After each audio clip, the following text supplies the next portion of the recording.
E aí, marxo-keynesianos, meu nome é Alisson, eu sou um anarcocapitalista e hoje eu quero falar deste pequeno livro aqui, o 10 lições fundamentais de economia austríaca, do Biratan Jorge Ório, tá? Ele é um livro muito pequenininho, tem só 70 páginas, sendo que umas 10 é só de folhas em branco, capa contra capa, enfim. A expectativa que eu tinha ao comprar esse livro, ao ler esse livro, era o seguinte: ele deve ser um substituto para os 6 lições do Ludwig von Mises. Porque existe uma tríade, uma tríplice, se você quiser chamar assim, de livros que as pessoas recomendam sempre quando vai introduzir alguém ao libertarianismo, ao anarcocapitalismo ou à economia austríaca, que é o seguinte: Anatomia do Estado, para você bem entender o que é o Estado, a lei, para você entender o que é lei, e você tem as 6 lições para ter o seu primeiro contato com economia. Só que os outros livros, ele tem mais ou menos umas 50, 60 páginas no máximo, tá? Se não me falha a memória, o Anatomia do Estado tem umas 48 e a lei deve ter umas 60. E as 6 lições já é um pouco maiorzinho, ele tem cerca de 100 páginas. Então, para uma pessoa que está tendo o primeiro contato com um livro de economia, já não vai gostar muito. As pessoas tendem a querer começar por coisas muito mais simples. Inclusive, essa é uma das coisas que a gente aprende na vida intelectual ali, é você entrar ali pelas beiradas. Não adianta você simplesmente meter a cara e começar a estudar as coisas direto de forma profunda. Você vai entrando ali pelos regatos, aprendendo as coisas aos pouquinhos, de forma mais simples e depois avançando mais. Então, a expectativa que eu tinha para esse livro era justamente substituir as 6 lições e recomendando um livro bem mais simples, um livro muito mais condensadinho, menorzinho. Por mais que as 6 lições já seja um livro pequeno, 100 páginas não é nada, esse livro aqui acaba completando de forma muito mais eficiente a missão de ser um livro simples. Tá? O livro é dividido, como no próprio título está dizendo, em 10 aulas, são 10 pequenas aulinhas sobre diversos assuntos, tá? Então cada aula, sei lá, tem umas 4, 5 páginas e ele fala sobre diversos pontos. E o livro tem alguns diferenciais que eu vou mostrar aqui para vocês.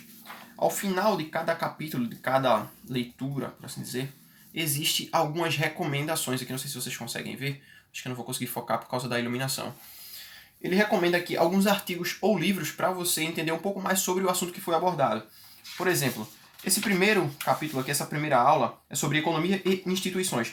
Ele deixa aqui a recomendação de um livro e de alguns artigos, inclusive com o link para o Instituto Mises Brasil, para que você possa ler esses artigos que ele está recomendando. E abaixo das recomendações sempre tem algumas questões que eu achei algo esplêndido, tá? Que eu vi no livro do Sowell, ele fazer isso no final do livro, mas esse aqui faz no final de cada capítulozinho de cada aula. Por exemplo, nessa primeira aqui, ele dá 5 questões para que você possa responder ou mesmo para refletir sobre elas, tá? A primeira é o seguinte: pense se é mesmo tão importante que para abrir uma sapataria você tenha que obter autorização do governo. Ele fala de uma sapataria exclusivamente porque esse primeiro capítulo ele aborda uma sapataria como exemplo. Depois, você acredita que uma só pessoa que detenha todo o poder político, por exemplo, Fidel Castro em Cuba, pode determinar o que é melhor ou pior para você, de modo melhor que aquele que você mesmo escolher? Depois ele dá outro ponto. Por que a economia não é uma ciência exata? O quarto.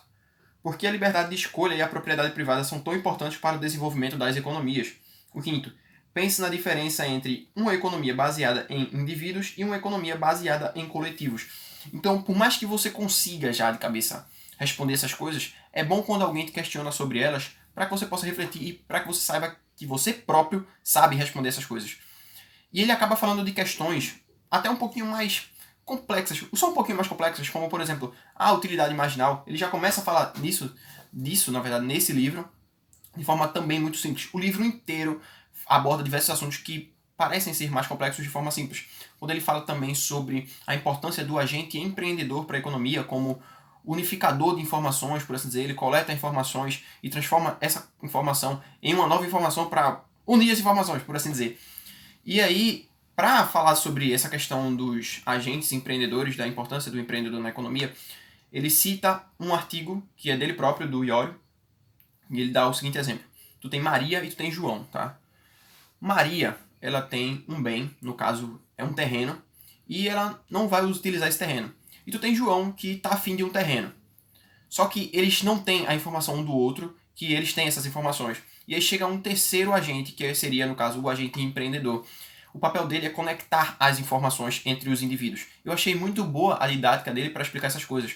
Ele fala o seguinte: tu tem esse agente, esse indivíduo empreendedor, e ele vai lá e compra esse terreno da Maria por, sei lá, 80 mil reais, e depois ele vende para o Joãozinho por 100 mil reais. Veja, no final das contas, os três ganharam. A Maria acabou vendendo um terreno que para ela não fazia tanta diferença. O Joãozinho acabou comprando o terreno que ele precisava para abrir, se não me falha a memória, era um bagulho de mecânica, tá ligado?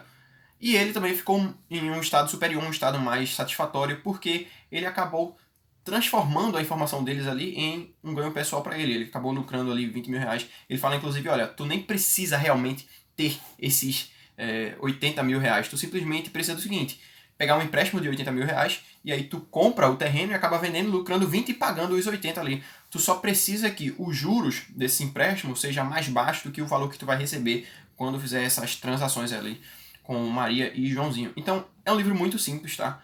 É um livro que eu indico, inclusive, caso você, sei lá, tenha um filho pequeno, 10, 12 anos, e queira explicar para ele algo sobre economia. Você pode ler esse livro, entender algumas coisas de forma muito simples e passar de forma simples, ou então dá para que ele leia, sei lá, oferece alguma coisa para ele ler, ele vai acabar aprendendo alguma coisa sobre economia de forma muito simples, de forma muito didática.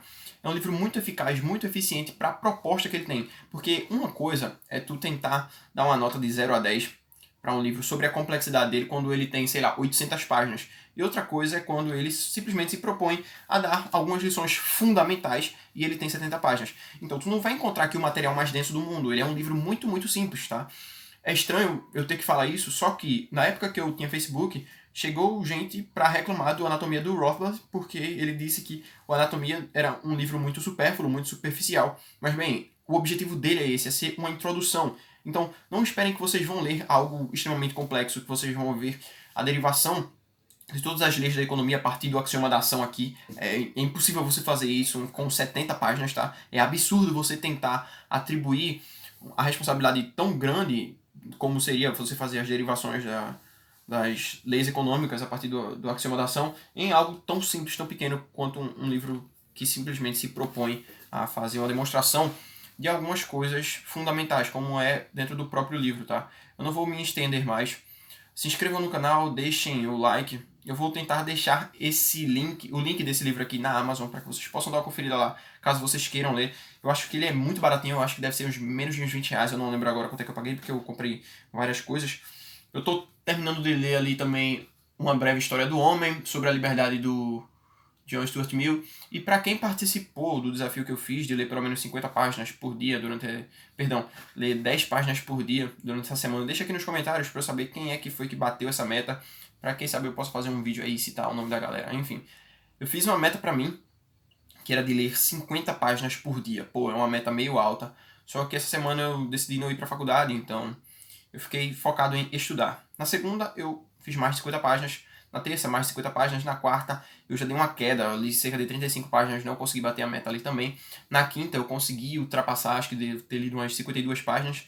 E na sexta-feira eu li cerca de umas 20 e poucas, porque apareceram umas paradas aqui em casa para fazer e acabei tendo outros problemas e não li o suficiente. Mas enfim, para mim foi muito produtivo, porque realmente eu deixei a ressaca literária de lado.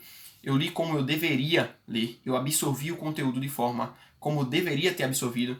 Tanto é que quando chegou no último dia, quando chegou na sexta-feira, eu disse, olha, não adianta mais eu ler agora, porque eu não vou conseguir absorver mais do que eu já absorvi, tá? Eu não quero me sobrecarregar. Uma das coisas que a gente aprende lendo Vida Intelectual é justamente sobre isso. Não adianta você tentar sobrecarregar. E ainda mais quando eu leio livros que têm as páginas completamente brancas. Porque como eu tenho um astigmatismo, isso acaba me atrapalhando um pouco. Fora isso, eu consegui desenvolver muito bem a leitura, tá? Espero que vocês também tenham feito um bom trabalho, um bom serviço.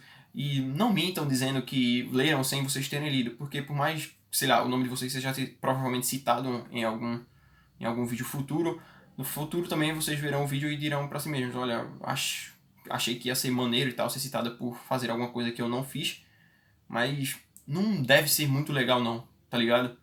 Porque tu simplesmente tá se enganando, porque a gente tá falando sobre os estudos, e no final das contas os estudos servem para que nós próprios acumulemos conhecimento, nosso tesouro, como o próprio Sertilanges fala ali, né, sobre a importância do conhecimento e como esse conhecimento, no final das contas, é o seu próprio tesouro. Então fica aqui a recomendação do livro, As 10 Lições Fundamentais de Economia Austríaca. Se vocês quiserem lê-lo, eu também vou tentar disponibilizar o PDF aí para vocês, se bem que eu deixei também no meu vídeo anterior Vou ver se eu consigo colar para esse aqui. Recomendo muito se você quer começar a estudar economia.